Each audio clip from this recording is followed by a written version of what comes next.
everybody, we're live. Welcome to the show. This is SEZ. I'm David Nesdahl with my co-host Ty Price, and this is the place where we inspire musicians to play guitar. How you doing, Ty? Hey, Dave. I'm so happy to see you. Happy Thursday. I'm really looking forward to tonight's show. We have such a special guest tonight. A very accomplished, a very busy, hardworking bassist and vocalist extraordinaire, Mr. Greg Smith. And Greg has played with, recorded with, and toured with some of rock and roll's biggest names. His resume reads like a who's who. He's collaborated with Billy Joel and Wendy O. Williams, Alice Cooper, Ritchie Blackmore's Rainbow, one of my personal favorites. Blue Oyster Cult, the distinguished Vinnie Moore, Dokken, Joe Lynn Turner, Glenn Frey, and the Motor City Madman himself, Ted Nugent. Greg has a very lengthy discography, appearing on more than 30 albums. And he's even been featured on Broadway as the original bassist for the Tony Award-winning musical Moving Out. And we look forward to talking about this exciting and distinguished career of his tonight. So please welcome to SEZ, Mr. Greg Smith. Greg, how are you? Now, one more thing. He's not only a musician, but he is an actor. He was on Wayne's World. Well, if you think about it, Dave, he's kind of on today's version of Wayne's World now. Yeah, I know. Right? Who would have thought, like back in in the late '80s and early '90s, that Wayne's World would be a real thing, huh? Yeah, that's right. Incredible. You guys need to have write a theme, man, and perform it yourself. You're right. That's a good idea. You're right, and we'll enjoy YouTube shutting down our original music that we then post. There you go. And when you write the theme, if you need a bass player, just to give you a shout, man. I'll be happy to hook you up. Well, we'll take you up on that. That's all right. All right. So let's just say hello to some of the people in chat real quick. Fruitcake Tony's here. Ben Coombs is here. Hey, Ben. Hugh Caldwell. Ty Price is here. I'm here. Music Therapy Laz is here. Johnny Bean is here. Hey, Johnny Bean. Yeah. And don't forget to catch us tomorrow night on the Johnny Bean Show, where we'll be showing Billy Sheehan will be on with us. Oh, Billy's going to be on with you guys? Billy, it's the week of bass players. Yep, Billy's on tomorrow night with us. Yeah. Yeah, I said hello. I love Billy, man. I will tell him. Yeah, BV Ninja's here. The chat is here. WM Errol Dubose, U.S. Air Force retired, is here. Thank you for your service, sir. Cameron Brown is here. Cameron's an amazing, amazing guitar player. Thomas Santiago is here. Tube Supio is here. Let's see. And more people will be showing up. We have 23 people in the chat right this second, and they will be pouring in. Brendy B. Squared is here. Yes. All right. So what's up, Greg? Greg, just so I let everyone know, I've known Greg for over 30 years. He and I have been good friends for 30 years. I remember playing in a band called the Blue Scoobies with Greg.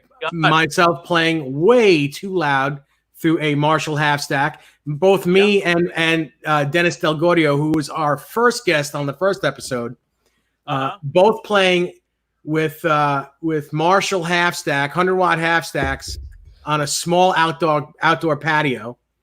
Yep. And Greg biting his tongue, thinking he was in forget it. It was a Rocky Horror Show for him. I remember, and I was back then I was using Hartke 3500, so I had 350 watts, and I had it cranked. You had to, just to keep up with you guys, man.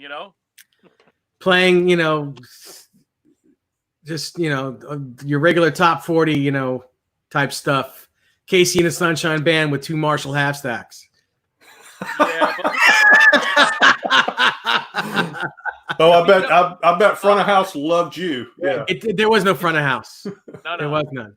There was no front of house. No, not back then. As a matter of fact, I have that Blue Scoobies PA on the other side of my barn over here. Oh, that's so funny. Some old 90s Yamahas on a stick, Yeah. I remember it. I remember it very well. They'll have them. So tell us what's been going on. Tell us Well, everything from the beginning. Oh, from the, God, I don't know if you have that much time. It all began in 1963. Jesus, that's so funny. Well, geez, I mean, I don't know. From the beginning, I guess, I grew up playing bass. It was weird how I started playing bass. It really wasn't my choice. My birthday's in May, and my sister's is in April. So in the 70s, my sister and I would always be listening to AM radio, which was rock radio at the time. It was, WABC, WNBC, and we were listening to all the tunes that were on the radio. And she said, let's start a band. You can play bass. And I went, okay, great. So she got a guitar for her birthday in April. And then in May, I got a bass for my birthday. And I said, why has it only got 4 strings? Yeah. But we both started taking lessons at the Malvern School of Music in Long Island. And she quit after about 2 weeks. And by some strange quirk of fate, I picked it up really, really quickly. And within 3 months, I was playing in a band. And within 4 months, I was doing my first gig. That's incredible. If she would have said piano or drums or something, I might be delivering mail right now. I don't know, so. Wow. Yep. So it's my sister's fault. That's a blessing in disguise. Not even in disguise. Yeah. It's a blessing. That's great. That's great. Yeah. So Greg, when's the first time you took the bass to the stage? That would have been in 76, September of 76. After I'd been playing for 4 months at Holly Patterson Nursing Home in Uniondale, in Long Island. That's incredible. That's incredible. Jesus, 4 months, 6 months. Here's the best part about it. I mean, I've got somewhere in my attic, I've got Super 8 films with sound that I need to digitize before they turn into dust. Mm-hmm. Wow. Of that very first gig in 76. Wow. What a treasure. And here's the thing, I have the very first real bass. I saved my paper out money, and this is, a lesson to all you kids out there. save your paper out money, and what I did is I bought a brand new Rick 4001 from Sam Ash in Hempstead for $315 with the case, and I played that, and that was my first real guitar, and I bought it myself, which really was the coolest thing in the world, because the thing that I had what was before that, it was a Nashville. The Nashville bass, and it looked like it was the shape of a Telecaster, not Telecaster bass, Telecaster guitar, and it was terrible, man. This thing just sounded crap and played crap, and the action was like, you could bow hunt with it, it was just awful. Sure. Wow. That's insane. So that's crazy. Yeah. Hey, so Greg, how long between your first gig in 76 to making the transition as a working professional musician? Well, I started, I guess probably about like 15 years old, while I was still in high school. I started playing with like the older kids who were in their early 20s, and that's when I started playing at it was a club called February's in Long Island. The guy who owned it, Gasper, he would always help out bands, and it was local for me. So the older guys knew him, and he gave us gigs, and we started doing a steady Thursday there. And I was 15 years old, and my parents weren't too happy about it because I still had school. And I remember them saying, "You're not allowed to be in a club. You're not 21, or you're 18." It was 18 at the time. You're not 18. And so I had a social studies teacher who was also a lawyer. And I asked him if it was legal. And he said, no, it's legal so long as you're not drinking. If you're working, it's okay. So I went back and told mom and dad, that it's legal. And they said, okay, you can play. But if you're late to school or if your grades drop at all, you're out. And I went, fair enough. And what I ended up doing is I doubled up on classes and went to night school. And I graduated early so I could play in the bands, So about 15, 16 is when I started really playing on a regular basis, and this becoming sort of, more than just a hobby, Mm-hmm. It sounds like mom and dad were pretty supportive through the process. My dad definitely was. My mom was like, "Ah, it's just a phase he's going through," you know. As a matter of fact, my mom would always tell me when the post office was hiring. You know, you know, I'd be on tour and I'd call her from like Colorado or something. She'd be like, the post office is hiring. I'd be like, Mom, I'm on tour. You know, it wasn't until I was playing with Alice Cooper at the Meadowlands, the Brendan Byrne Arena, or whatever they call it these days. Back then, it was the Brendan Byrne Arena, and she had her own security guy taking her back to her seat, and she had her own little room next to the band's dressing room with like snacks and drinks and stuff like that. Then she stopped telling me when the post office was hiring. I think she got it at that point. That's awesome. That's cool. That's a great story. That is so. Is Alice Cooper? Was that the first national international touring band that you joined? Not really. It was certainly the biggest at the time. Prior to that, in 1984, I joined up with Wendy Williams, from the Plasmatics. Right. And we toured the country. We went over to Europe, and so that was my first real tour with Wendy Williams. So we were touring in a 1984 LTD station wagon. Wow. But picture this: it was 1984. It was brand new. Yeah. And we'd all take turns driving, And to me, I was 21 years old, and I was just loving life. I was out on the road. I was playing music. I was meeting girls. I was having a good. It was amazing. Sure. So that was the first, real tour. Then after that, I started playing with Vinnie Moore. Yeah. And in between that, there's another band that you know of, Dave, Devious. Love them. Love that band. That was I quit Wendy O's band to be in that band. But Alice was the first. That was the biggest thing that I'd done. Then after that, in 1989, I went to Switzerland, and I lived in Switzerland for the better part of a year, playing with an artist over there. Wow. That must be beautiful over there in Switzerland. It really is. And, in 89, 90, it's a little different than it is now. I mean, back then, every Sunday, there was two Americans in the band. It was Johnny Roggio. And love Johnny. Yeah, Johnny Roggio was our guitar player, and Ricky Parent, who's deceased unfortunately, was on drums. And Ricky played with Enough's Enough, and and he also did some work with Alice too. Oh wow! But the three Americans, every Sunday we'd go into Zurich, downtown Zurich, to go to the embassy. McDonald's, we'd call it. Yeah, sure. Yeah. And even though we tried to stay away from the crap food, that was sort of our Sunday little getaway. We'd go to McDonald's in Zurich, and then we'd sit in the little square and we'd drink coffee and watch girls and people watch and just have a good old time. Mm-hmm. Well, Greg, going back to the Wendy Williams gig, how'd you get that gig? How did that gig present itself to you? Well, I was playing in a band called Squadron.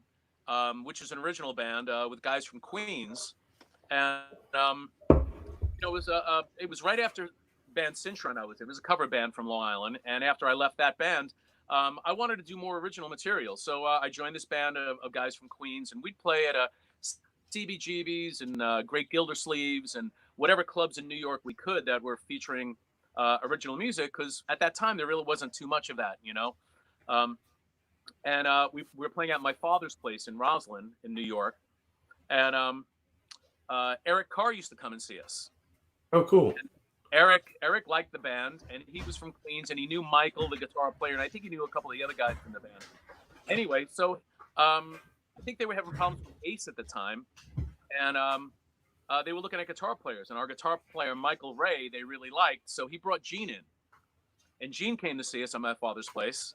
And he liked the band. He really liked Michael. Used Michael, for some stuff here and there.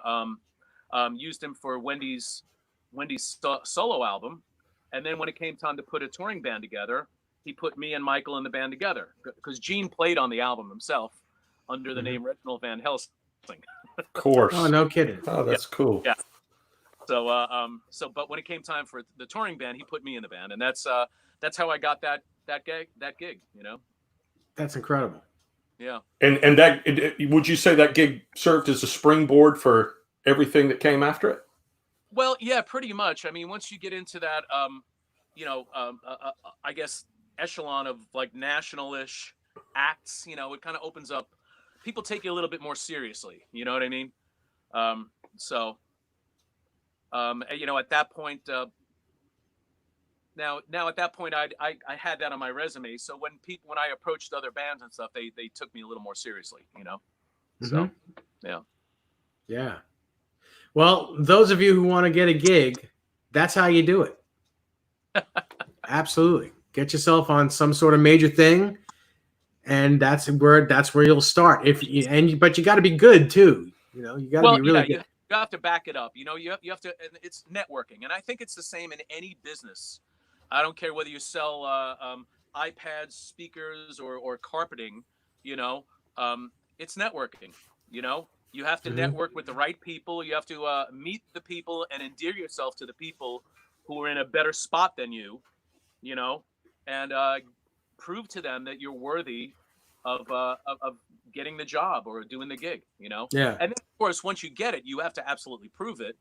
And once you have it, my thing, it's pretty simple, really. Once you're in a position to get yourself a gig, there's really very few things you have to do to keep it. You have to be punctual. I think that's anything. Be there on time, know the material better than the guy who wrote it. Okay. And here's the third one, which a lot of people screw up. Don't be a dick. Yeah. Yes. People screw that third one up all the time, man. I see it happen constantly, Yeah. Yeah, that's going to get you fired right away. Absolutely. So real quick, I'm pushing ahead just for a second. Last week, you did a Facebook Live of you playing along with the set list from last year's tour with Ted Nugent. Right. And I got to tell you that I was floored because I never thought in my life that the bass parts to Ted Nugent songs would be that hard. And to watch you actually sweat and your fingers were moving. Every song had like moving parts. Like it was like you were playing lead guitar on the bass for 20 songs. And it's all that and running around. I can imagine how you are when you're playing, because I know you run around. I've seen you do it. Uh-huh. You're all over the place and you're playing bass lines like that, and then you're singing and you're doing all kinds of crazy stuff for 2 hours, 2+ hours. Yeah. That is it's incredible. It's incredible. I was floored once again by you. It was crazy to watch. Brother. Your stamina is ridiculous. It definitely, and I even said that in the video too. It takes me about a week to really get up to stamina, because it's a right hand workout more than the left hand. I mean, the left hand, there's some stuff going on, but it's a right hand workout. I mean, your fingers are just going and going and going. And when I was 20, 21, 22 years old and playing with Wendy Williams, it was no problem. They're just like no problem. But now I'm a little older than that, so I gotta actually warm up before the gigs. It takes me about 20 to 30 minutes to get my right hand going where I feel comfortable, and I can go out there with confidence, knowing that I'm going to kill it. Yeah.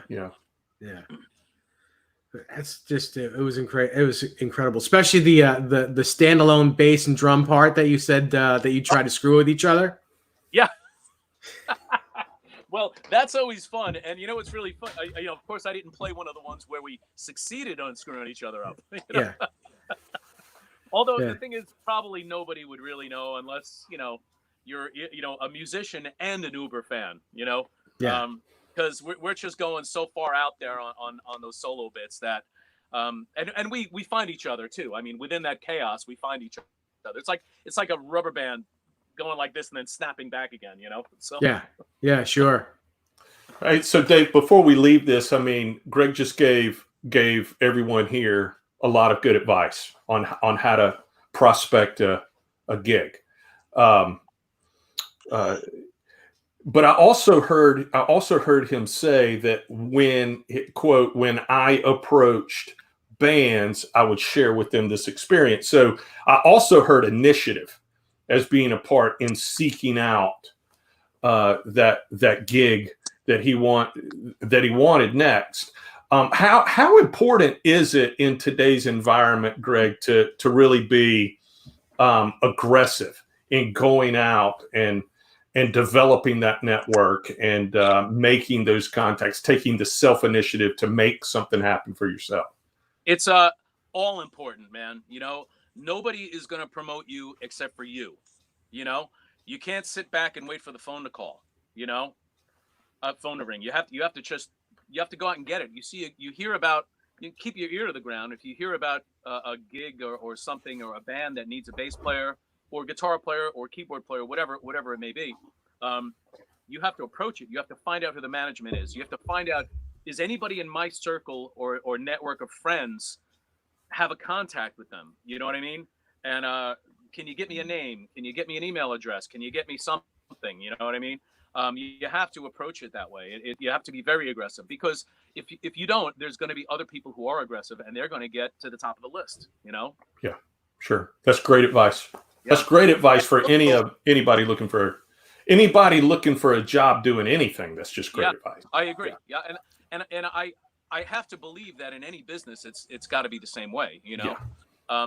Also, and I think this is probably the same in any business as well, is once you're in a gig, for instance, let's say how I got the gig with Dokken, John Levin, right? Who I played with in a band called Devious on Long Island. Yep. He knew that I could sing and play really well. So boom, he got me in the band, right? And on recommendation only, you know, and of course they probably looked at some YouTubes and saw my resume, who I played with. And they said, okay, great. He'll do great. So I came in, killed that gig. And then now Mick Brown from Dokken ended up in Ted's band, Ted Nugent's band. So a few years later, when Ted needed a bass player, Mick called me. And he said, hey, man, you know, because he knew I could sing and knew I could play and knew I was a professional, you know? Mm-hmm. Yeah, yeah. I mean, so the bass playing is extraordinary, but how much of a differentiator did being a vocalist, how has that served you over the years? You can't even put a price tag on it. If you are a player, you have to sing, man. Even in any capacity, you know, you will always definitely rise to the top of the heap if you can sing. And if you can sing lead, it's that much better, you know? A matter of fact, when Mick called me, he goes, hey, Greg, because when I played with Dokken, I was doing backgrounds. Sure. Told me for the Nugent gig. He goes, Greg, do you sing lead? I went, yeah, of course. He goes, good, because I told Ted you did. That's great. Did you sing any lead parts in Ted's band when you first got there? Yeah. When I first got there, I was singing 2 songs, and then it's gone up, you know, year after year. It's been as many as 5. Usually it's about 4 songs, you know. That's amazing. Yeah. That's just amazing. I can't wait to see you guys the next time you come around. Yeah, so, well, I think we're currently booked at the Paramount, but who knows whether things are gonna, you know, I fingers crossed, man. You know, hopefully stuff gets semi back to normal by the summer. We'll see though. You know? Right. Yeah. So Brendan B. Squared in the chat says 2 of his favorite bass players are Geddy Lee and Leland Sklar. Have they influenced you when you started playing? Absolutely, man. Geddy Lee, you know, when I was a kid, I remember, you know, in Valley Stream in my parents' house, I had a crappy little record player, and you know, I wore those records out trying to figure out those Geddy parts, you know, especially having a Rick as a young kid too, you know. Yeah. So yeah. How was it playing that bass, by the way? Was that they're not easy to play those? They're a very thin neck, you know. You know, later on when I found the P bass, I realized it was a superior instrument. But at the time, I loved it. I love Ricks. They look cool. They got a certain vibe, but it's really kind of tough to get a tone out of them, man. You know, unless you got to really try. I mean, the P bass, you just plug it in. It sounds great. You know. Yeah. Mm-hmm. I know there are going to be people who differ with me, but you know, that's just my opinion. You know, P bass is rock and roll. I don't care what anyone says. Oh, yeah, absolutely. It's very cool. I got a room full of them here. Yeah. We're going to be talking about those in a few minutes. I want you to pull them down, you know, one by one and tell us stories about them. Yep. Cool. Just want to say you've been on a lot of different size stages. You've been on all kinds of size stages, from arenas to Broadway itself. Yeah. As a player, as a member of a band, what do you prefer most? What's most ideal for you? What size room do you enjoy the most? I prefer theaters. Like, well, theaters like the old school theaters, because the crowd is closer. It's more of an intimate thing. Or sheds, like for instance, like a Jones Beach, because Jones Beach Theater, yeah. Yeah, it's also, it's outdoors, but it's also the crowd is a little closer to the stage than like an arena. An arena, you have that big photography pit that, is like 5-6 feet, before you even see the crowd.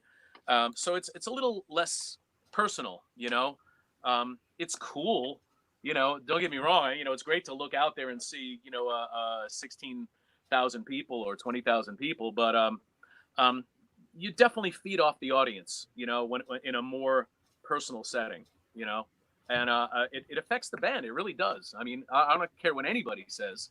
When you have an audience really, really getting into it, and they're up and close in a theater, it affects the band's performance, man. You just everybody just gives it that little extra bit, Yeah. Mm-hmm. Yeah. Wow. Crazy. I want to ask you this: when the first time you were on a big stage like that, what was going through your mind? Were you scared? Were you pumped? Was the adrenaline pumping? What goes through a newbie's mind when they first hit a big stage like that and never had done that before? Well, for me, I guess it would have been with Alice Cooper the first time I played in an arena and big places like that. So I mean, by that point, it was 1991, and I'd already started touring in '84 and had been doing it for quite some time. What was going through my mind? It was like, it's about effing time, man. This is really cool. Oh, that's awesome. For this, Yeah. Yeah. Yeah, that's what I was hoping you'd say. That's just that it makes the hair on my arms stand up. That's cool. So that's really cool. I couldn't wait, man. I was all about it, and that tour, the first tour I did with Alice, it was called the Operation Rock and Roll Tour, and it was with it was us, it was Judas Priest, it was Motorhead, Metal Church, and Dangerous Toys. So wow, yeah, man, that's a good lineup. So I got to hang out with Lemmy almost every night, and I'd known Lemmy already for years back from Wendy O. Williams days. Yeah. So so Lemmy and I were close, and so now to tour with him, every night after the shows, it was hang on Motorhead's bus. So it was me, Ian Hill, KK Downing, and Lemmy in the back of Motorhead's bus, and just BSing and having drinks and having a good time. Wow. Oh, that's good company. Oh yeah, that's insane. Hey, going back to that first Alice tour, Greg, what was your biggest surprise of that? What was the biggest takeaway from that might have been unexpected? I don't know. I don't know if that's. I don't know if I can really say. It might be a little, above R-rated. Understood. Let's just say it involved the crew and the back lounge of the bus and some crazy girls. Okay. Wow. All right. Yeah. Well, cheers to crazy girls. Nothing wrong with that. I'll tell you that. Wow. Let's say hello to a couple more people here in the chat. 708, one of my partners on the Johnny Bean show on Friday nights. How you doing? Johnny Bean himself is here. Brian the Sign Guy is here. David Ennis, Vista Light 1972. Anyone else did I miss? The chat is here. If anyone has any questions for Greg Smith, please let's ask. I'll be happy to get you up on the screen and we can ask him. man, the wind is going crazy out here. It sounds, man. It sounds like the house is about to blow away. It's scary. Yeah. Wow. It's crazy up here too, man. Yeah. Well, actually, So, I'm really just a line across from you, man. Yeah, I know. Yeah. You'll be flying by. I know it. Yeah. The wind will take you. You just grab onto my place. I have an extra bedroom. Not a problem. What do you say we talk some gear? Sure. So man. you've been playing Fender basses and Hartke amps for pretty much all your career. Yeah, pretty well since '92. I've been playing. I've been endorsing Hartke. As far as basses, I started, obviously with the Rick, and then I got a Music Man, which actually I pulled that off right now. If you hold on a second, I got a Music Man. It was a Saber, a pre Ernie Ball Saber. Hold on, which is right here. And the Saber has two pickups. You know? Mm-hmm. Yep. And so I ended up getting this in like '78, I think it was. You can see pre Ernie Ball there. Yep. Oh sure. Yep. And it's a wonderful sounding instrument. This instrument actually has a story. Before I went to Switzerland with that band, I gave it to Buddy Blaze. I don't know if you know who Buddy is. Sure right? do. Now, Buddy used to be the rep at Kramer, right? So I gave it to him because it needed some work on it, and so I gave it to him to work on. He had a place in the city, in New York City. And then what happened was I ended up going to Switzerland and living in Switzerland for a while. And then when I came back, Buddy moved. So, and there's no internet, there's no, emails, there's no anything like that, cell phones. So it was like, oh man, he's got my bass. Oh crap, So I lost contact with the guy up until about like maybe 4 or 5 years ago. He got in touch with me, and he goes, he lives in Texas now, and he goes, hey man, I still have your Music Man bass if you want it back. That's insane. So here we go. I got it back. That's a great story. Oh, that's great. Yeah. Great story. But the thing was that if I remained in possession of it back then, I probably would have sold it for something stupid, So I wouldn't have it. So it's great that I kind of lost possession of it and then got it back again. So yeah. It was on hold. It was on hold. Yeah, absolutely. But, 7 over 8 asks if that's heavy or light. This thing, it's very, very light, and I don't know if you can tell, but the neck is really, really thin down here, almost like a jazz neck. Yeah. Yeah. So it's really sweet. It needs a little bit of work right now because there's some weird overtones going on the E string. Like when I play a B, there's like some weird overtones. So I got to get it looked at. I got to bring it to the bass doc. So it's a lightsaber, I think is what Jay was saying. Yeah, a lightsaber. Yeah. See what you did there. Yeah. Jay, I'm following along, so yeah, I got you covered.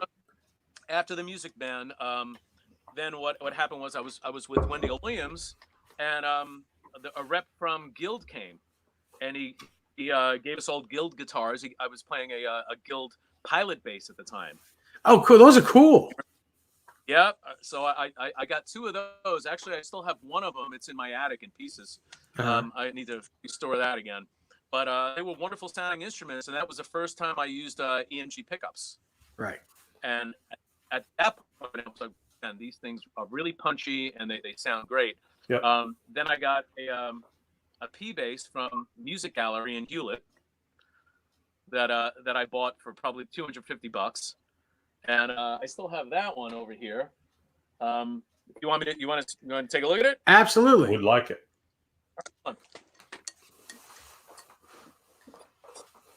Jay set you up perfectly, Dave. Yeah, I know. I knew what he was saying too. I just chose not to go that way. But and this is one of my 72s. I have 2 72 bass. And the neck is like a baseball. Oh, you guys there? Okay. Yeah. Hello? Yeah, I hear you. You there? Can you hear us? You there? I hear you. Oh, okay. I can hear you. Yeah. Yeah. The neck is like a baseball bat. And, I don't know what this thing is made of, but it's a boat anchor, man. It really is, you know. Yeah. And then I've got another 72, which is a rosewood that's insanely light. Is that the sunburst next behind you with the rosewood fretboard? Right there. Yeah. Yeah, I've seen you play that bass a lot. Yeah. And you know what? There's really, as many basses I have, there's really two that I go between. Is that one and my the blonde, maple neck. Yeah. They both sound amazing no matter what. I plug them in, and I'll play. Let's say I play the blonde for a few gigs, and I'm loving the way it sounds. And I plug in the rosewood, and I go, oh man. Then I play that for a few gigs, and so I just go back and forth between them. Nothing wrong with that. And all of these basses sound great, but those two just stand out. Yeah. Uh-huh. And here's a little something that you probably wouldn't expect me to have.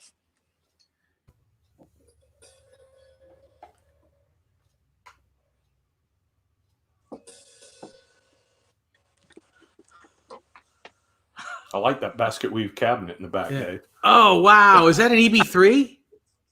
An EB3, yep. Holy crap. How cool is that? It's pretty cool, man. It's short scale. And I bought this because I was doing gigs with Kofi Baker, Ginger's son. Ginger's son, of course. Cool. And Godfrey Townsend. So we were doing basically like a Cream thing. And if you're playing Cream, yep, you gotta go EB3. You gotta have a Gibson bass, yes. Yeah. I popped that through a tube screamer into my Hartke, and man, I got that Jack tone. It was wonderful. Now, did you have that bass when you were hanging out with Jack Bruce? I'm sorry? Did you have that bass when you were hanging out with Jack Bruce, like at Canos?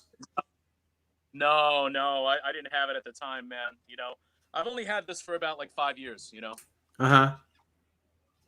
Those of you who don't know what Canos is, except probably all of you won't know what Canos is. It was a local pub that all of us used to play. There was like they on the weekends they do music there, and Greg played there a lot. They had an open jam. This guy Godfrey Townsend who plays with Alan Parsons, and he plays. Who's he playing with now? Who's he playing with now? He's doing a Happy Together tour, and he also plays. Okay, well he was like the house guitar player there. And hello? Can you hear us? We're having audio and video troubles. If you can hear me, jump out and jump back in if you can hear me. Well, anyway, while we're waiting, this place Canos was like a bar restaurant kind of place that we'd all play at, and Greg would play there all the time. So Jack Bruce was friends with the owner, and he'd go there and hang out and do some playing. So that's why I said that. Let me see if I can get Greg back. Hang on one second.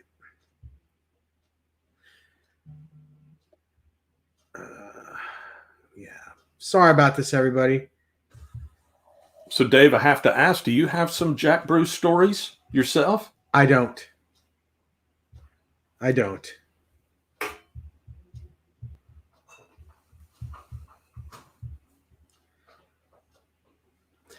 I wish I had. I met him once. I met Jack Bruce once, and he was a nice guy. He was just, I didn't bother him. I wasn't a fanboy. I was like, nice to meet you. I'm a big fan, blah, blah, blah. Mm-hmm. And then I walked away, and he was very kind. Nice guy. Oh, good. Yeah, it was one of the only times that like meeting a celebrity, and there was not a friendship didn't incur afterwards. It was just like, he's rock royalty. You just shake his hand and hopefully he's the nice guy that you would hope. And he was super nice.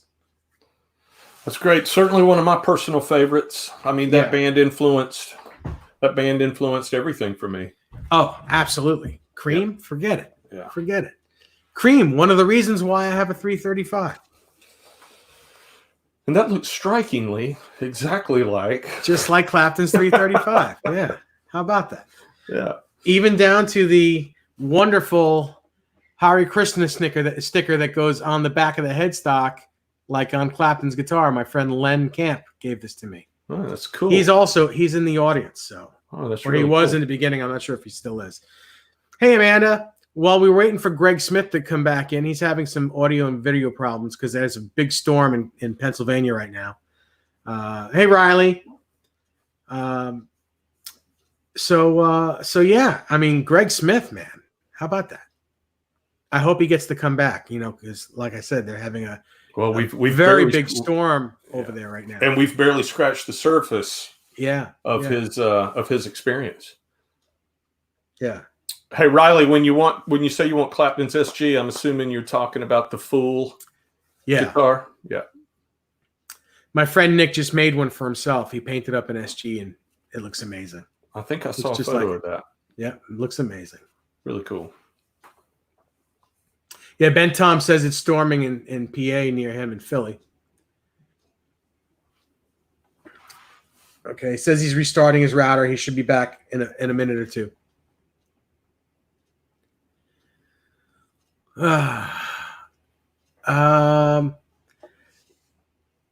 Yes, William. I will repost the. I'll repost the PayPal again. This is if in case anyone feels like they'd like to give us something.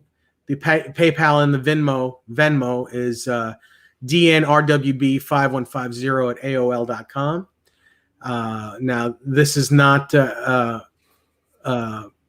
don't have to do it, but it's appreciated. Any little bit that you give us is appreciated. It goes right back into the channel. This is how we pay. This is how we pay StreamYards to do this every month or every week. So that is the PayPal and the Venmo right there. And thank you to all of you that have donated to us so far. We really appreciate that. Thank you very much. Chrissy, I promise you I will let him know when he gets back that you want to hear the R-rated story later. Chrissy Smith, everybody. That's Greg's wife. Beautiful wife, absolutely. Oh, welcome, Chrissy. Chrissy, I think I may have met you once when you were on Long Island. So forgive me for not saying hi. I think Johnny Bean wants to hear that story as well. I'm sure. Everyone wants to hear the good stuff. Well, I'll tell you what, when Greg comes back, I'll tell him that if he wants to say any stories like that, he's more than welcome, as long as Chrissy doesn't hit him with a frying pan afterwards. Yeah, why don't we promote our guests for next week's show, Dave? Okay, we can do that. I just want to say hello to my beautiful fiance. She's here, Desiree Dornan. She's saying hello to Chrissy. And our fantastic guest for next Thursday is the wonderful Jay Hannon. Jay Hannon will be with us next week, and we'll be talking about his band Gizmachi and him as a producer and engineer, and him as a co-host on Johnny Bean's show, and pretty much everything. Him with his children and his beautiful wife.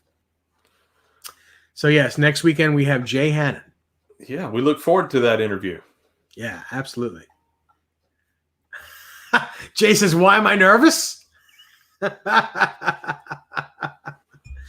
Oh, it's so funny. So what guitar did you bring us to? What'd you show? What do you have in the background there? It's a guitar I've shown in the past. It's here in the background because I've been playing it for the last several days. Yeah, it's I'll show it again. But for those of you that remember the show we had with Eric Steckel, he showed a candy. This is also a candy. This is a Nags single cut Kanai, slightly thicker body, candy pickups. I've not had this guitar. I've not had this guitar very long at all. But when the opportunity presented itself to grab it, I took advantage of that opportunity, and I'm really glad I did. Really, really like the guitar. It's not a surprise to those of you that are single cut Les Paul type players. Flame maple top, mahogany back, rosewood neck, mahogany there. It's got a really nice piece of ebony over the headstock. This is Brazilian rosewood. It's one of the 3 candies that was made with Brazilian. Mm-hmm. Great guitar, 50s wiring. Sounds great through anything and everything. So I've really enjoyed playing this guitar, making music with this guitar. Great stuff. Awesome. Welcome back, Greg. What's up, guys? How you doing? Yeah, I know it's that storm that's killing you over there. So we're gonna bear with you. It's all good.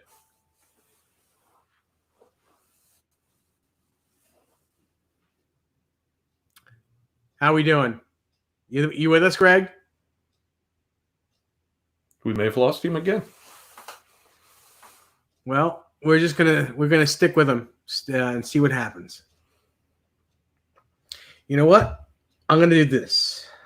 Let's call him. This way we'll have him on the phone. Do that.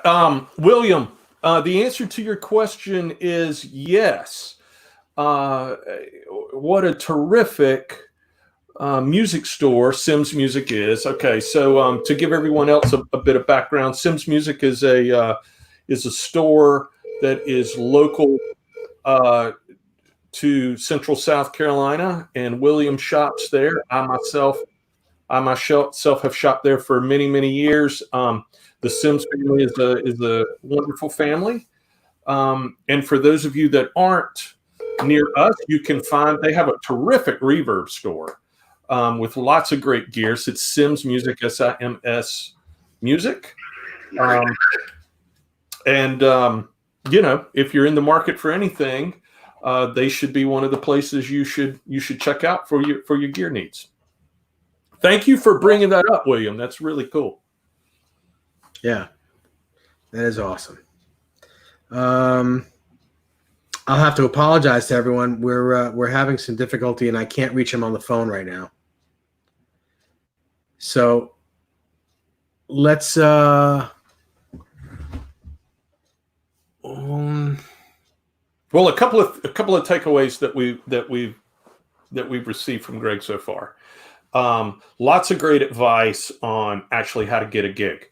That you got to be a hunter. You can't sit back and be a gatherer. You got to take the initiative to go out, pound the pavement, beat the bushes, whatever anecdote we want to use. But you've got to take accountability for making the gig happen. Network with as many people as you can. Always be prepared, which was actually a question I wanted to talk to him about. How much time does he find himself having when he does get a gig to adequately prepare, and then what that preparation process is for him, right? Yeah, absolutely. Be better than the guy that wrote the music. Be better than the guy that wrote the music. So that tells you to know it inside and out, and be prepared. I thought something else interesting that he said is that the world is full of great players, comparable players, capable players that can come in and play it. So be the guy that can be part of a good hang. Where do you fit into that process? And most telling was learn to sing. Brother, man. That's okay. We're going to do it this way. We'll do it this. The storm must be messing with my Wi-Fi, man. Yeah, you know what? Let's do it this way. I'll keep you. I'll keep you on the phone, and we can interview you this way. Is that okay? Okay, yeah. I'm just trying one more time to get on. It's up to you, though. Try to get on first. And if it doesn't work for you that way, we'll do it this way. And just call me back if it doesn't work. You got it, man. All right, talk to you in a bit. Bye. Sorry about that. Nope, it's all good. So a lot of good takeaways that he's given all of us so far. And then the fact that he is doing some live events on Facebook Live, like we all are. None of us are out. For those of us that do go out and we do play live, we are all at home. So how are we best utilizing utilizing our time. So, seizing the opportunity to take advantage and learning things that we didn't know before. Yeah. All right. Now Welcome I'm not back. hearing you, though. Can you hear us? Oh, boy. I can't hear you. Oh no. Don't move. Hang on a second.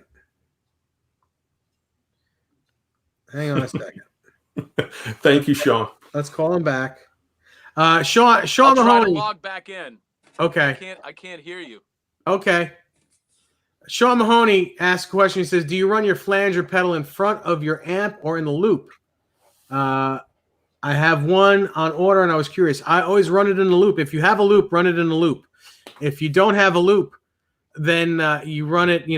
I would run it wah, overdrives, phaser, flanger, chorus, delay. That in that order. That's the way I would personally do it. Mm-hmm. I like mine a slightly different way. I like mine in front. I like mine in front of the amp at about somewhere between 9 o'clock and 11 o'clock. And I'm not using anything fancy. I'm using an old script MXR. And I like. You hear us now? I happen to like it in front. I hear you. Yeah. Okay. Awesome. Sorry about that. I wish there was something I could do about it, but the weather can't help the weather. Yeah, I know, man. It's screwing me up out here. Nothing you can do about it. Yeah, it's okay. So what was the question you were asking, Ty? You were in the middle of asking a question. Well, I wanted to talk one more question around getting a gig. So you gave us a lot of advice. Be prepared. Know it better than the person that wrote the song. I just wanted to know, for a professional at your level, Greg, how much time do you generally find yourself to learn material? How much time are you generally given to learn a set?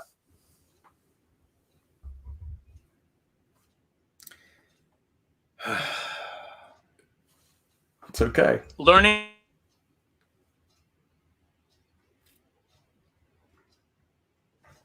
We lost you again, Greg.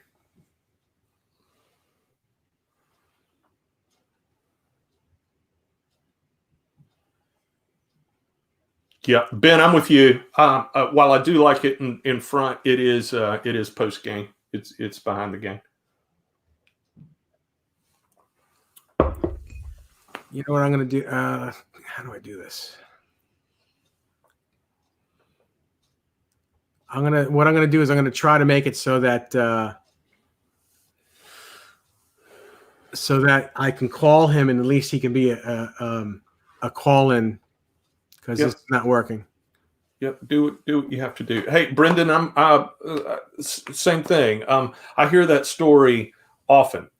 Bass players that perhaps didn't start out playing bass, but happily ended up doing it. And you'll notice that bass players always seem to have a gig.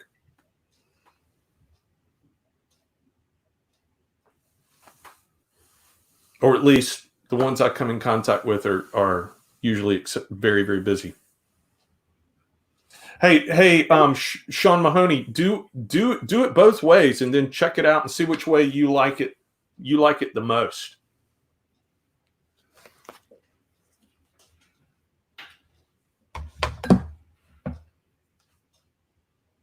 Metal Mike 5150 is here. Good to see you. Okay, I'm back. Can you hear me? I can hear you. Yeah. Okay. All right. So as soon as he answers the phone, we will have him on as an audio. Hey, and Sean, if you're playing with a band too, try it both ways when you get into the room with your band and see where that effect is actually cutting through for you. I mean, it depends on a lot of different factors and nuances, but when you get into the room with other players, figure out how you like it the most, in that live context, because it could be different than the way you set it up at home. just lost him. Matthew Stewart had a question for you, Dave. Okay. Thought on loop switcher pedals like the Loop Master pedal. It's a good pedal. The loop switcher that I use is the Pedal Racks. The owner of Pedal Racks and pedalboards.com is a friend of mine. His name is Tom Peck. So I use him. Hey. All right. Oh, well, that sounds great. That's much better. Yeah, we got you. Okay. I moved into the house. Okay. I'm so sorry again, Greg. I tried calling you. I figured we'd do it as a phone, but now that you can get back on, that's much better. Yeah, I'm inside now. Because the Wi-Fi, I guess, getting out to the barn and the weather is a little wacky. So yeah. So Ty, asked that question again. I don't think Greg got it, or if he did, we didn't hear his answer. Okay. Hey, Greg. So in preparation for a gig, a pro at your level, playing with the artists that you're playing with, how much time do you typically receive on a new gig? How much time do you typically receive to learn a set, to really know it better than the guy that wrote the song? Well, generally, if it's a new gig that I'm doing, I'll get the material, probably months ahead of time. Like for instance, when I was doing the Taiketo, a band that I recently, within the last few years, been playing with, they gave me the material like a few months ahead of time, and I had plenty of time to sit with it, and I'd listen to it periodically, but generally, I about 2 weeks before the gig is where I immerse myself in it. I don't really go too nuts before that, but for like the 2 weeks prior, that's all I'm doing is listening to that and playing along with it and really getting it. So I just live, eat, and breathe that material for about 2 weeks. Right. Good advice. Yeah. Some people may need a little bit longer, but for me, that I find that like just doing that, it gets me where I need to be. That's good advice. Couple of questions from guys in our chat from Tube Supio. Greg, did you tour with Vinnie Moore or just record the album Meltdown? Well, I never really toured per se with him, but we both played at the NAMM show together, and I think that was early '91, maybe. It might have been January of '91 NAMM show, and actually now getting back to like right place, right time type of thing. Alice Cooper's A&R person from Epic and his personal assistant showed up in the booth, and they liked the way Vinny and I played together, and they reached out to Vinny's management and it got us both in the band. Oh, that's cool. Yeah. And what's really funny about that too is that I remember getting the call from Alice's management, and the thing was, like, the year prior to that, I was living in Switzerland, and I kept seeing my buddy Al Petrelli on TV with Alice Cooper, and I'm thinking to myself, oh man, I'd love to do that gig, man. I could kill that gig. That would be great, And sure enough, the next year, I get a call from management. No audition or anything like that. They apparently had auditioned everybody in LA and didn't like anybody, and reverted back to me and Vinny, putting us both in the band. And I remember getting the call from management, and I remember saying, yeah, sure, I'll do the gig. Just give me, I forget the number I threw out. Give me this much a week. And they were like, okay, we can do that. And then I realized, I might have just shortchanged myself. Should have gone higher. Yeah. So don't do that. Yeah, the first person that blurts out a price loses usually. Yeah. Here's an interesting question from Hugh Caldwell. He says, Greg, is Joe Lynn Turner the best singer you've ever worked with? Wow. Joey is certainly one of the best singers I've ever worked with. He is a force of nature, that guy. I've seen him where he can't even talk. He's so sick, but he showed up on stage and absolutely delivered it, Yeah. But, then there's guys like Danny Vaughan who are just also a force of nature, Yes. That guy's got pipes like you can't believe. But yeah, Joey's up there in the top 3 for sure. He's an amazing singer. And I loved working with him, loved playing with him. I miss him. I haven't seen him or spoke to him in quite a while, but he's a great guy. He's always thought of him as like an older brother, Yeah, I think we all have. Yeah, It just he's he's always been one of my favorite singers, and just being like a New York guy. It's just Yeah. How cool is that? Yeah, Joey Linquito. Oh, that's amazing. Yeah, he's great. Yep. What am I doing there? I'm putting my finger on the camera somehow. I don't know. So Greg, I'm dying to ask you a couple of questions about Rainbow. You've got rock royalty, and he's putting Rainbow back together in the 90s. And can you tell us about that gig and something about that overall experience? Well, getting back to getting gigs again, I got that gig from John O'Reilly, because John O'Reilly and I played in Joe Lynn Turner's band. So John O'Reilly got the gig in Rainbow, and when they needed a bass player, he recommended me. And I remember John recommended me, and I was playing at a place in Ronkonkoma, Long Island, called the All Aboard Pub. Do you remember that place, Dave? Oh yeah, absolutely. Yeah. Sure. With Jimmy Laird on vocals, and Doogie came in. Doogie was the singer in Rainbow, and Doogie came in and introduced himself, and we brought him up to do a couple of songs. And as he was singing, and he and I were harmonizing together, a purple Mercedes drives up front, and it's Richie with Candy, and he stops. They roll down the window and they listen, because the All Aboard had a window, so you could see inside and see at the stage. So Richie listened and he saw, and he liked what he heard, and he parked the car and he came in. Wow. And so after the set, he's playing foosball, and I go up to him and I introduce myself. And at that point, I was brewing beer with my buddy Charlie Viagas. So I had some of my own homemade beer, and I asked Richie, I was like, "Hey Richie, would you like to try some of my homemade beer?" And he goes, "Do you make beer?" I went, "Yeah." He goes, "I would love to try some." My beer, and I think it was like an Oktoberfest or something that I made, and he really liked it, and he thought that was interesting, and invited me to come up to this mansion they rented in the Hudson Valley to jam.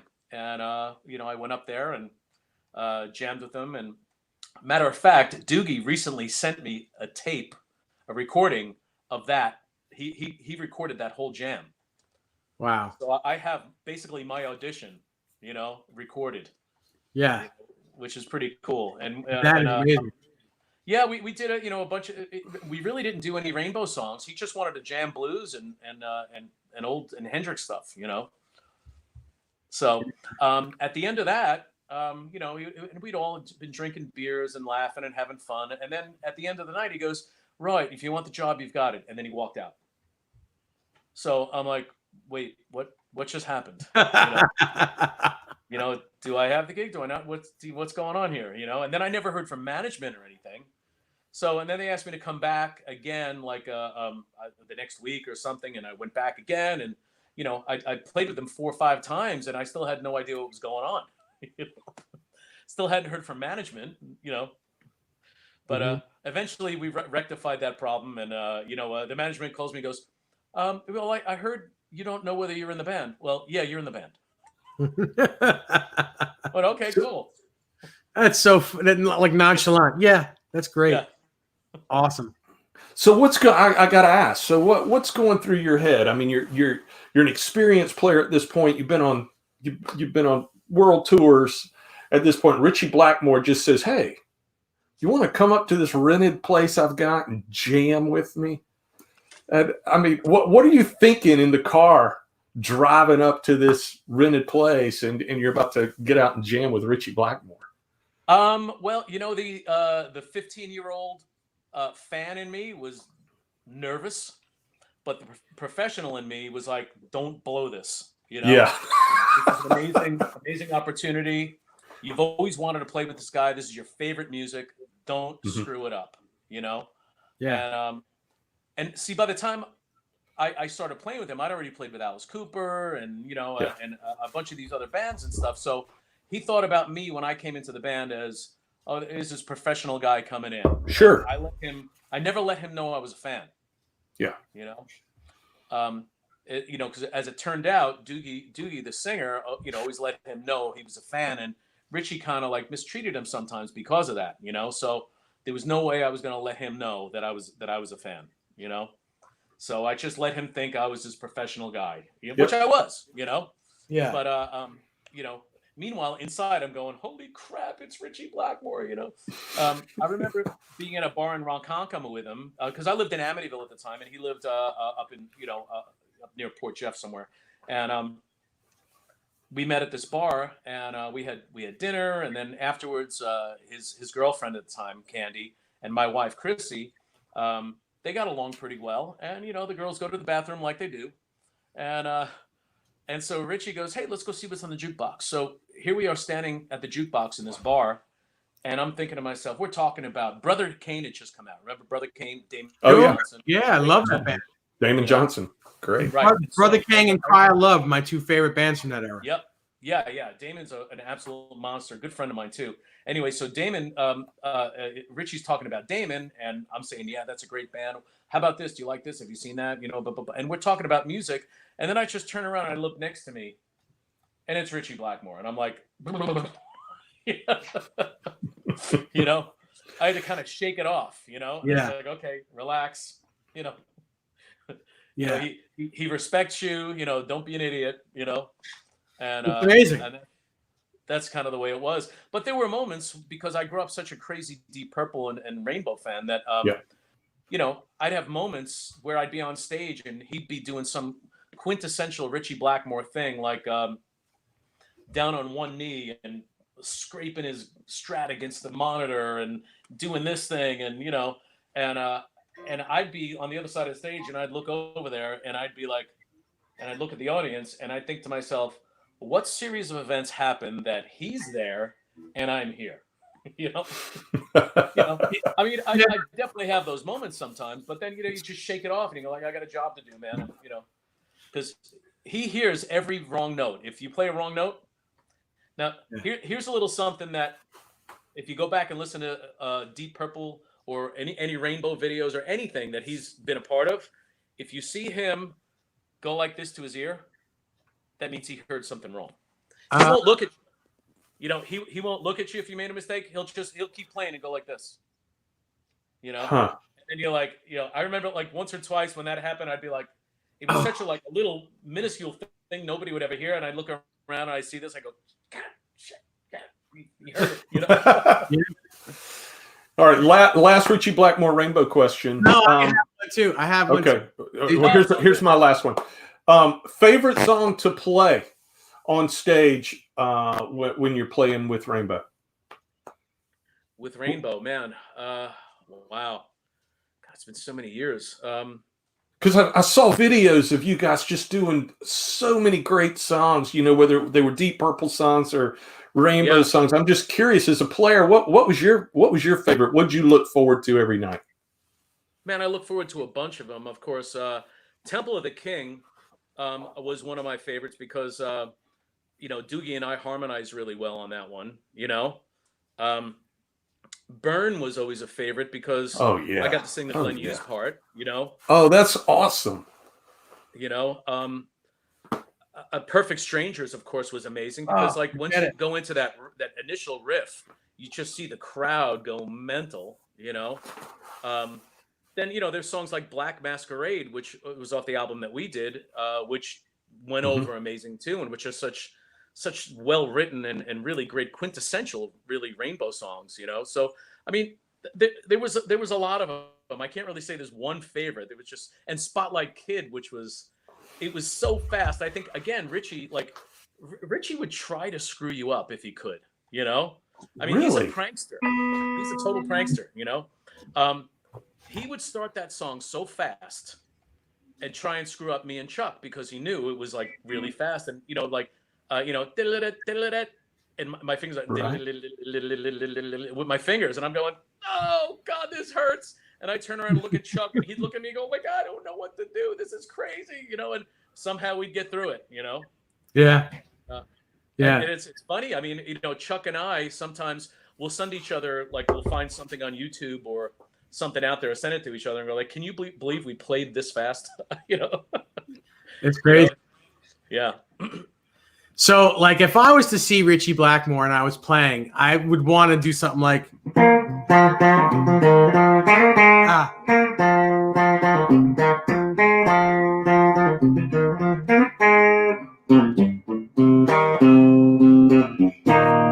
Maybe I'm a Leo, right? Yeah, maybe I'm a Leo. I'd want to do that, like, in front of him, just to show that I'm some sort of fan.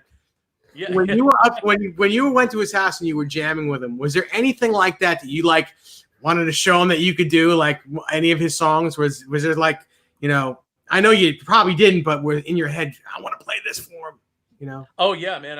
Me and Doogie both wanted to play Kill the King, but Richie he kind of kept to the stuff he could remember. He didn't want to go back and learn stuff.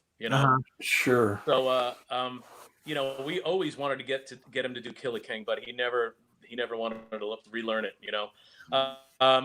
But there was one time I remember, because now if you remember, like, pretty much every bass player that Richie's ever played with in Deep Purple and Rainbow predominantly played with a pick. So, a couple of the guys would switch it up, like Glenn would switch it up and Roger would switch it up here and there, but predominantly they mainly played with a pick. So, and me, I predominantly play with my fingers. So Richie, there was a song called Wolf to the Moon that was on the Stranger in a Soul album. And it's got like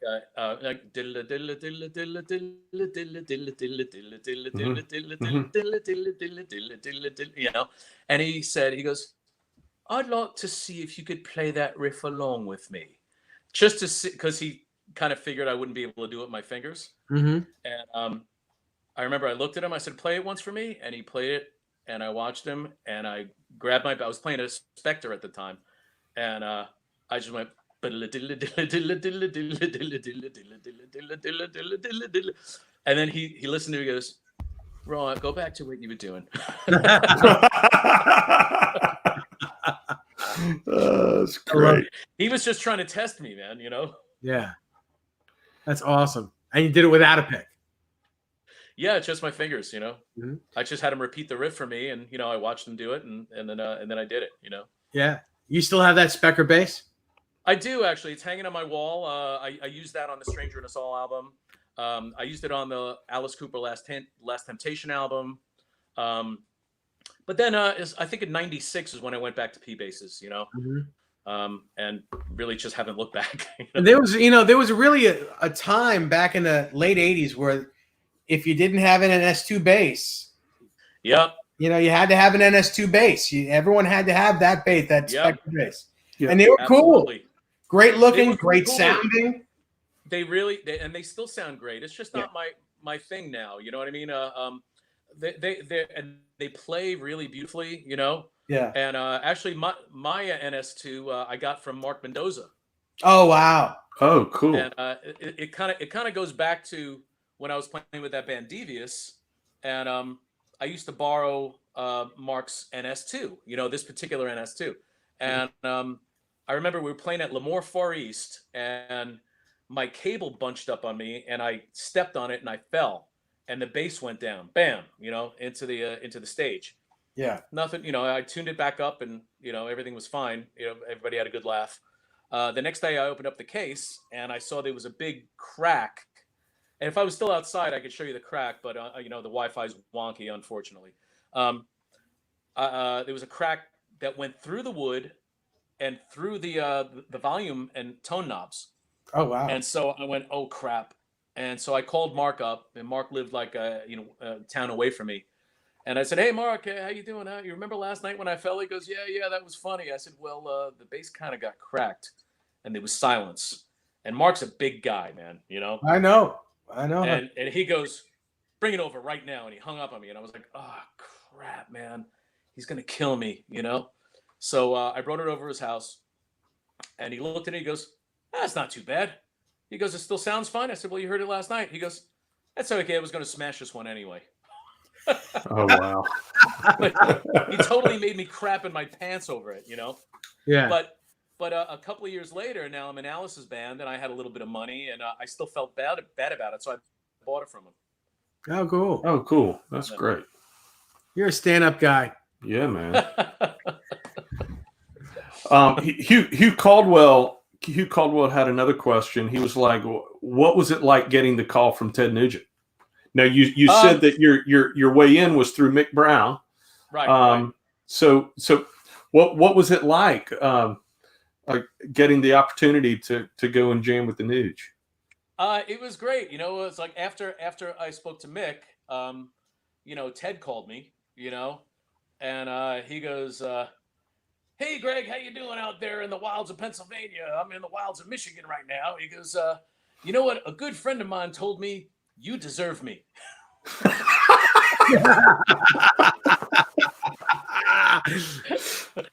We're getting ready to do this big old tour, and I think you'd want to be part of that, you know. And I went, "Yeah, absolutely, man. I'm in." You know. That's awesome. Wow. What a phone call. Yeah. Jeez. And then the first day I met him, you know, it was at his ranch down in Texas, and he walks in, and you know, of course, he's an imposing dude, man. You know what I mean?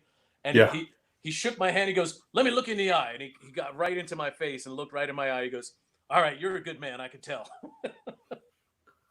Man. Oh, that's hilarious. Pretty intense, right? So Ted. Yeah. Yeah, that's crazy. And so you've been playing with him for quite a while. Since 2007, yeah. Yeah. So same question. What do you look forward to playing with Ted every night? Like the more obscure tunes, you know, Queen of the Forest, Good Friends and a Bottle of Wine. You know, of course, you know, Stranglehold is always amazing, of course. Sure. But you know, but for me, that's a pick song. That's the only song I play with a pick. Okay. You know, because when I first joined the band, you know, one of the things he said, he goes, "Stranglehold with a pick." He would Stranglehold with a pick, right? I went, "Whatever you want, boss." Yeah. And that was that, you know. So during the little bass solo part, I toss the pick and play with my fingers, and then grab a pick back again for the meat of the song. But yeah, that's always amazing. You know, and of course, even though Cat Scratch is such a simple song, just the crowd reaction is just something that really makes you happy. You know what I mean? It's just an energy in that song. Right? Yeah. I mean, people go nuts. You know, musically, it's very, very simple, but it's just, you know, when you see a crowd react to something like that, you can't help but be excited, you know? Yeah. And of course, you know, Need You Bad is one of the ones that I sing, and that's always fun, you know? I think we may be doing Just What the Doctor Ordered this year, which I sang. Oh, that's great. And you know, I think I'll be singing that again this year, you know. So that's always a fun one. That's up there too, man. So, you know, got to get a few breaths. Yeah. Sure. Well, you have no problem with it. You should have no problem with it. Your voice is amazing. Well, I've heard you sing for years and years and years. Well, thanks, brother. Yeah. Brandon B. Square says Wango Tango and Great White Buffalo. Oh yeah, man. Great White Buffalo is usually the last song of the night, and you know, that's always a crowd stopper. And what was it? A Wango? Yeah, we haven't really done Wango too much in the last couple of years. I think, you know, we've been doing Wang Dang, of course, but Wango, haven't really been doing too much because I think it's just the screams are a little too much for him now. You know. Mm-hmm. Yeah. We did it a few times last year, but we'll see if it makes it this year. Who knows? So when you go on the road with him, what basses you take on the road with you? I'll usually take my two mains, the 72 Rosewood, the Maple Blonde, which is, by the way, that Maple Blonde is an 82 Fullerton reissue, 57 reissue. So it was the first year of the reissues, you know?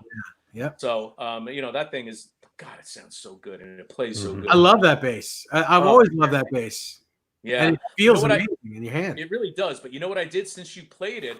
I've changed it up a little bit because those 57 necks, you know, the 57 necks, they're wider but very thin. Yeah. You know, they're wide this way, you know. Oh, sorry. Wait, but thin front to back. Wide that way. and thin this way. You know? Yeah, sure. You know, either way, what I did is I had a new nut cut. You know, this way the strings are a little bit closer together on that Mhm. that wider neck. You know, Yeah. and man, it feels so amazing. You know, I had a Yeah. nice bone nut cut, and man, it just plays better than ever. You know, Yeah. so those are the two main ones that I'll bring, and then I'll usually probably bring another a 57 reissue, which is my 50th anniversary '96 as a backup, and then what else have I usually? What else I usually bring out maybe that one my buddy made me. You know, that you know, Paduke and what is it? Paduke and Black Karina. And you know, those Nice. are just kind of backups and warm up instruments. You know. Yeah. Yeah. Ty, take over for just a second, okay? Yeah. So Greg, before COVID-19, you guys had a big summer and fall planned. Yeah. Without revealing anything, you know, confidential. Any insight as to? And I know a lot of fans were excited about the. I mean, wasn't Ted calling it the best damn tour ever? I mean, Yeah. I think that's the name. Yeah.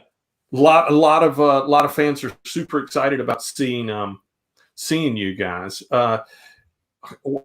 Is there any plan you can talk to us? I know we're all living in a time of uncertainty, but when you guys are having meetings, any plans you can share with us? Whether that tour, for hopeful fans, is that tour still being planned, rescheduled? Well, as far as I know, nothing's been canceled yet. Anything can change. Who knows? I'm trying to just set this camera up so I can stop holding it. As far as I know, everything is still on schedule. But I don't really know. If we can tour, we will. Yeah. But obviously, that all remains to be seen. How things are going to go. My fingers are crossed, man. I'm hoping things get better. The world gets back to normal, and people stop getting sick. Obviously, Yes. Right. So, but we won't know until we see. I'm trying to prop things in front of this thing. Sure. Well, we all have our fingers crossed. Yeah. I mean, Ted Nugent, I mean, for guitar players, it taught us so much about what we should be playing and what we shouldn't be playing. Taught us so much about, to your earlier point, how simple riffs can be extremely powerful songs. His catalog is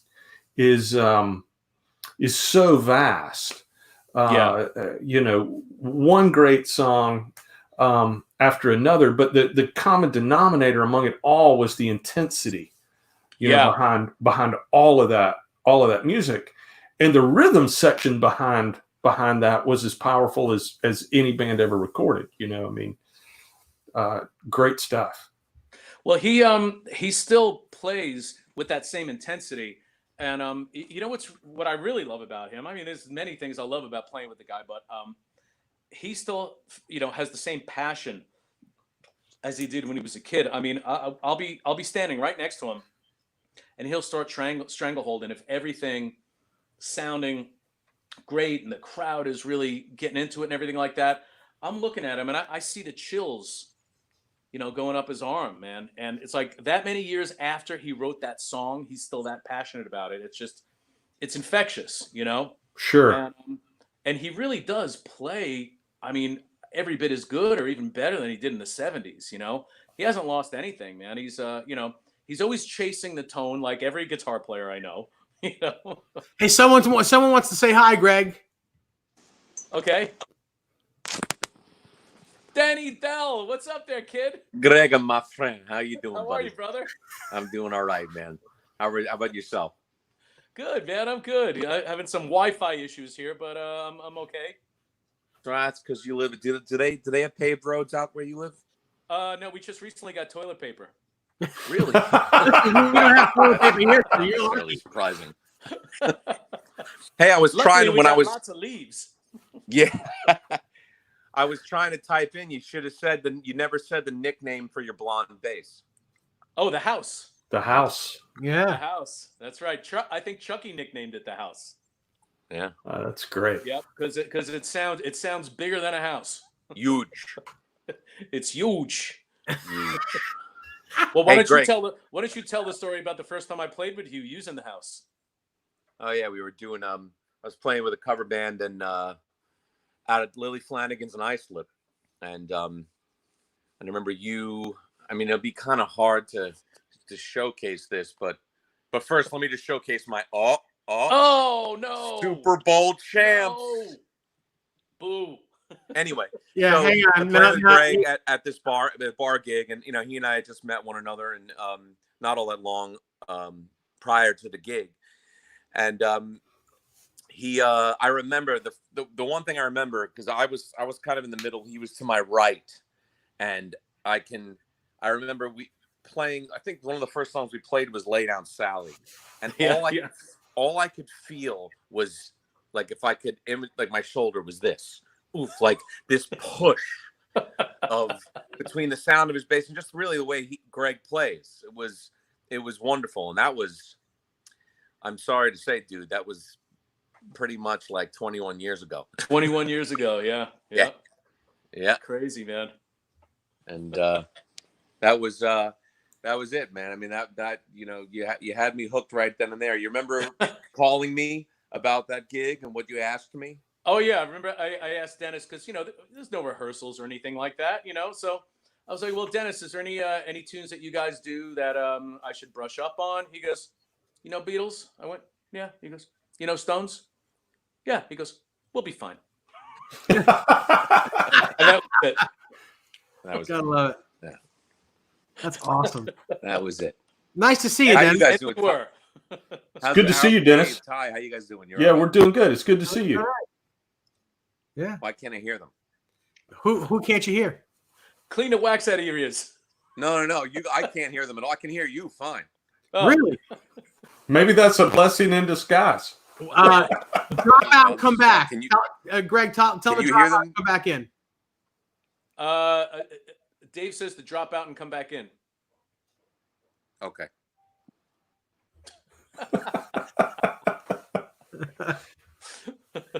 I knew you'd get a kick out of that. Oh yeah, He'll be back. Dennis. So funny. Yeah, I miss playing with him, man. We've had a lot of fun over the years. Oh, it would be fun to watch you guys. It was a great time when I was playing with you guys, but just going there as a guest and watching was the best time of my life. It was just an awesome, awesome time. Yeah, it was always good fun, man.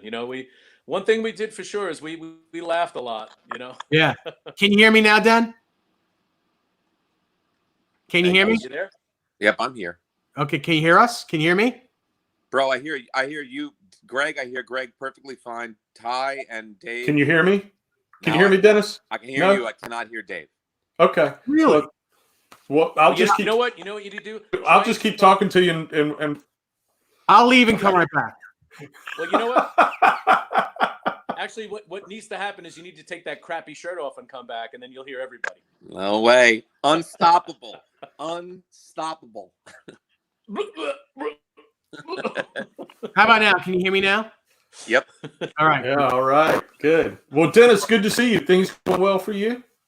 Things are all right, man. I've been home and I've been recording here in my place and a little frustrated with that, but it's all right. It's been okay.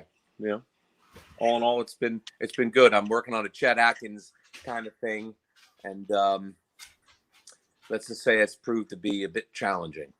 But I look forward to hearing that. Yeah, me too.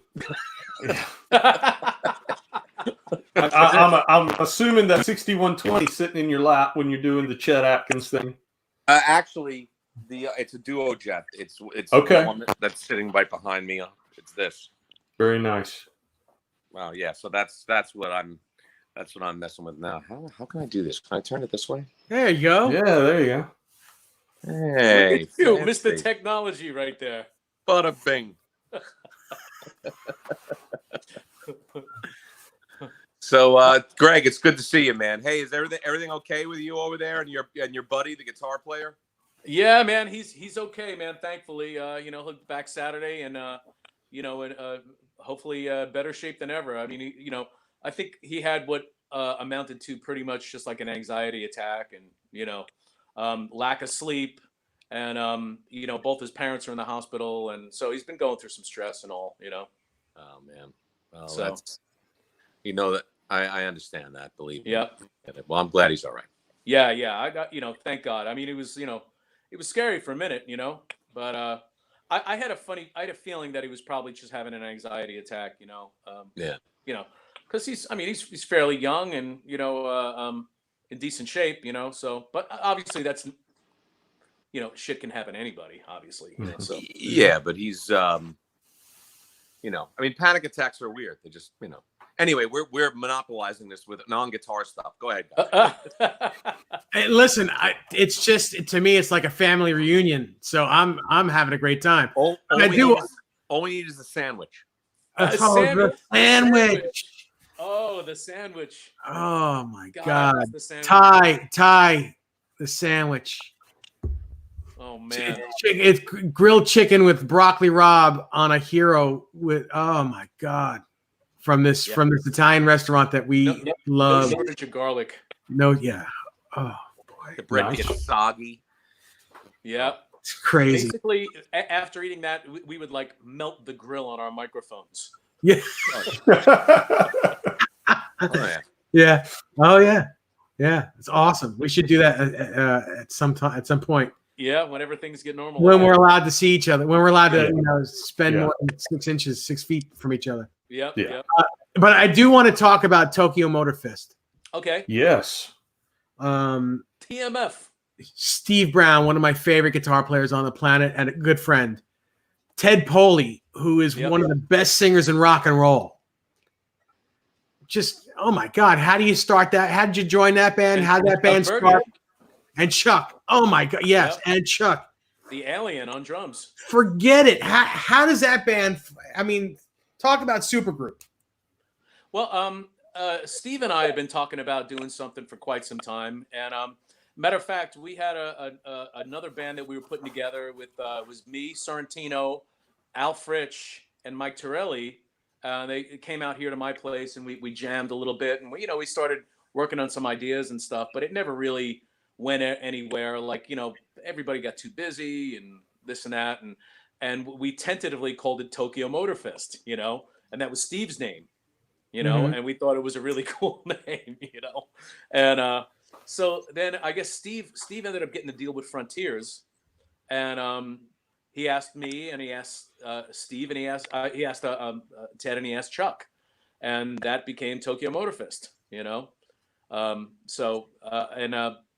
yeah, man, he's writing all the material, and this stuff is really, really cool. I mean, the first album was great. This second album, though, is an absolute game changer. I mean, the songs have just gone up to such a great level, and actually Bruno Ravel mixed it.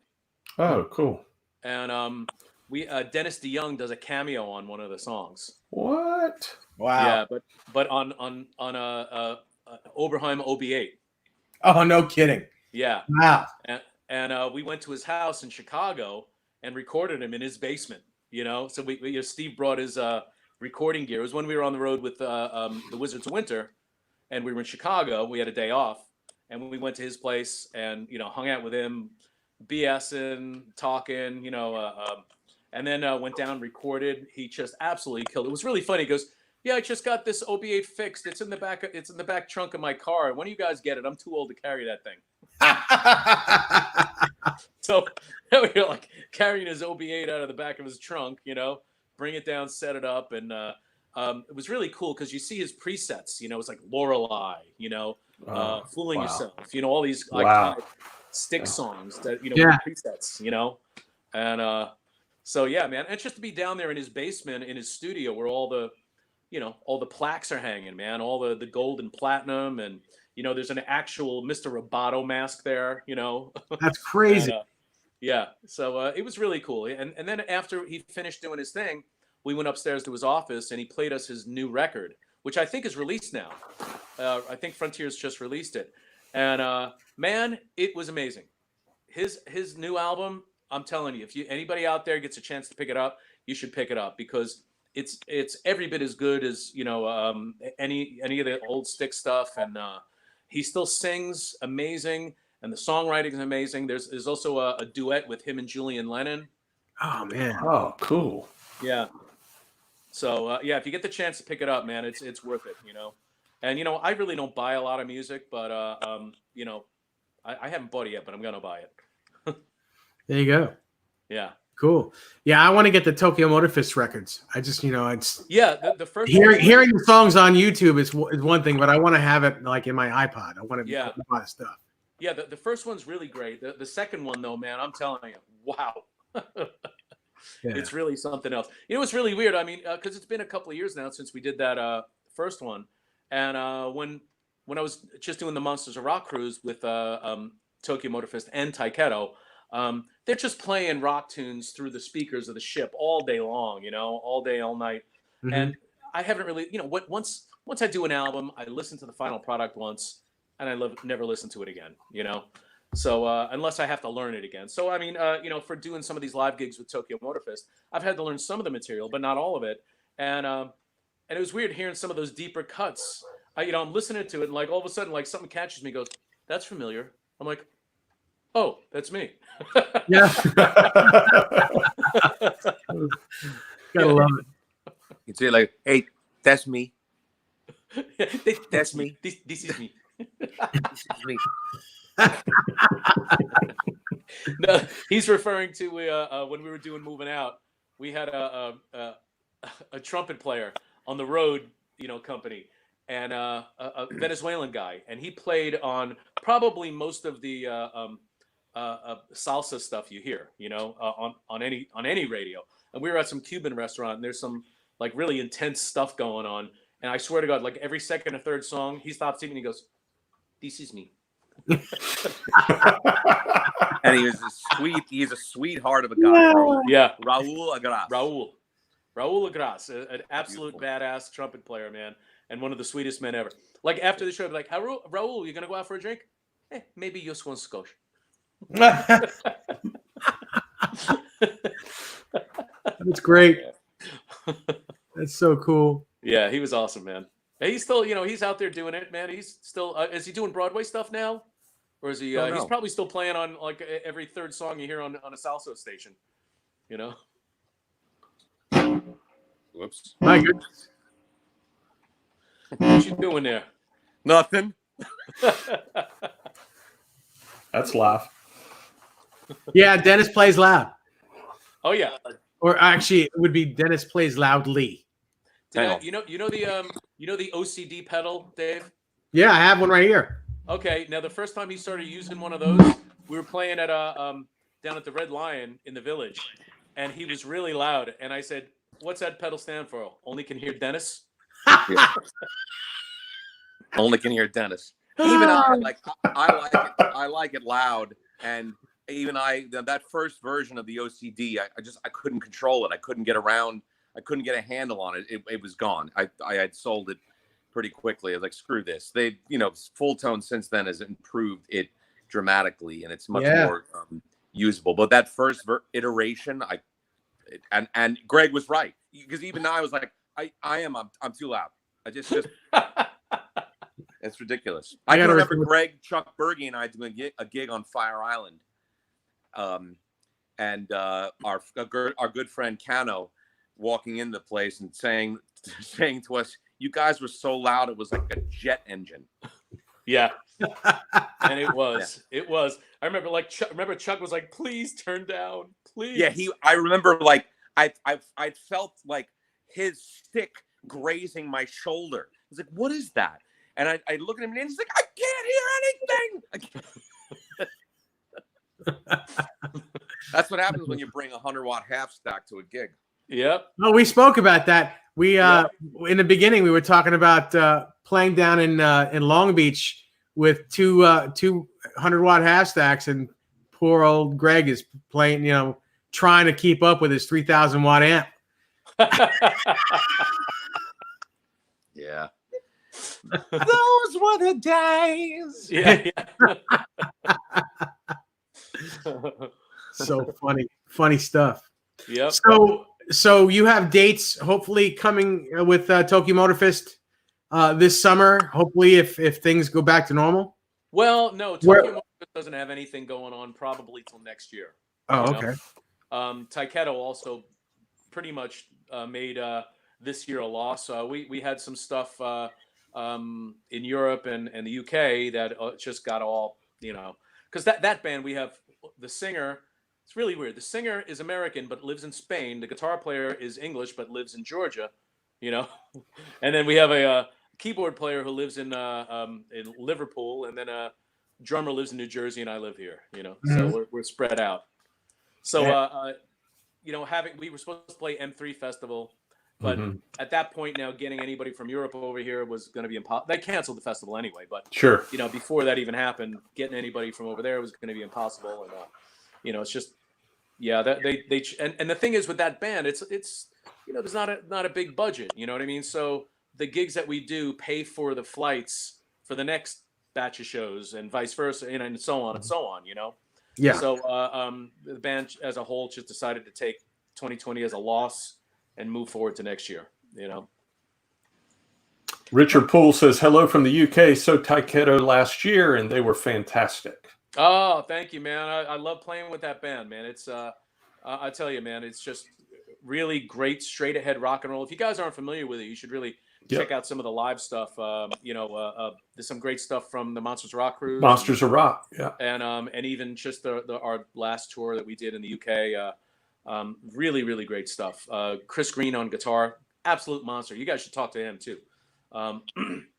And Danny Vaughn, Yeah. Danny and I played together in 1981, and it was kind of weird because I hadn't seen him since about then, because we played in a band, and then back then, of course, there's no internet, no telephones, no anything like that. So we used to rehearse in West Hempstead, and then one day he just didn't show up for rehearsal, and we were like, okay, so we call him, he's not answering the phone. The next week he didn't show up for rehearsal. We're like, I guess he quit. So we moved forward. Now, fast forward, I didn't see him again until 2014 with Taiketo. I think I was playing with Ted Poley on the cruise, and he was there with Taiketo, and I ran into him like when we were getting onto the ship, and I was like, Danny, go, Greg, how you doing? Good to see you. Wow, how's everything going, man? So I said, so I guess you quit. We've been waiting, man. Man. So what did he say? We had a good laugh and stuff, and then I went to see him when they played at one of the venues there, and I hadn't seen them before, and I just remember being out there watching them and going, wow, that's a really tight, good band, just straight ahead rock and roll, man. Not hair metal or anything it's just straight up rock and roll, Yeah. And and I was just looking at him going like, damn, I'd love to be in a band like that. And then a few years later, they needed a bass player. Danny called me. So I guess I better be careful about who I want to play with. Absolutely. And we'd love to have him on. So, if you want to give us a way to get in touch, that'd be great. Absolutely. Yeah. You should look at, if you're not familiar with Chris, you should look into him. He is a really spectacular guitarist. Yeah. I'll do that. I'll start right after the show. I'll start with the YouTubes. And he's got the coolest accent too. He's a London bloke. Oh, very good. We had one on last week. Oh yeah. Yeah. Liquid Charlie, great guitar player. Okay, I don't think I'm familiar with him. Fantastic player. Yeah. Sweetheart of a guy. Yep. Yeah. Sweetheart of a guy, world class player, great songwriter. Yep. Cool. Yep. What are you doing, Dennis? You want us to see your ceiling? Is that what you're doing? You're going like, hey. Just no, I'm handheld right now, so I'm just me too with an iPad. That's got to be hurting your arms doing this. That's all right. It's already numb. What arm? Yeah, what arm? Yeah, crazy stuff. So, Greg, thank you so much. Thank you so much for pleasure, doing man. it with us. I'm so sorry about the bad weather. I'll have to have a talk with the guy upstairs. So when we do a part 2, it'll be man. fine. Yeah, and then I mean, I'll, and also on my end too, man. I think I got a guy out here that he's gonna hardwire me out to the barn. This way I don't have to deal with the Wi-Fi, because I have the router, then I have an extender in the back part of the house that hits me in the barn. That 99.9% of the time it's not a problem, but when there's weather, I guess it gets a little weird. I mean, even when I was doing my Skype lessons today, it got a little interrupted here and there. So I got to get hardwired out there. Yeah, we all do. It's terrible. And I foresee more weather like this during the summer. It's going to be bad. Oh God! You know what's crazy? I'm seeing my buddies who, speaking of England, my buddies who live in England. One guy lives up all the way up. I forget where, but it's somewhere up north, and he's sitting by his pool. And meanwhile, we got this cold rain, and I'm like, "What the heck's going on here, man? You guys got our weather." Our friend Ben Tom in the chat says, David Nesdahl, sorry about our weather in Pennsylvania. It's all my fault. I turned my super lead on to 10. That's awesome. So you guys stick around while I shut the show down, and we'll have a little after party just for a few minutes. Sounds good, man. Greg, thanks again. Dennis, thanks for hanging with us and joining the party. Ty, thank you, Greg. Thank you, Dennis. As always, it's great to do these shows with you, Ty. And everyone in the chat, thank you so much. We will see you next week with Jay Hannon. And stand by, everybody.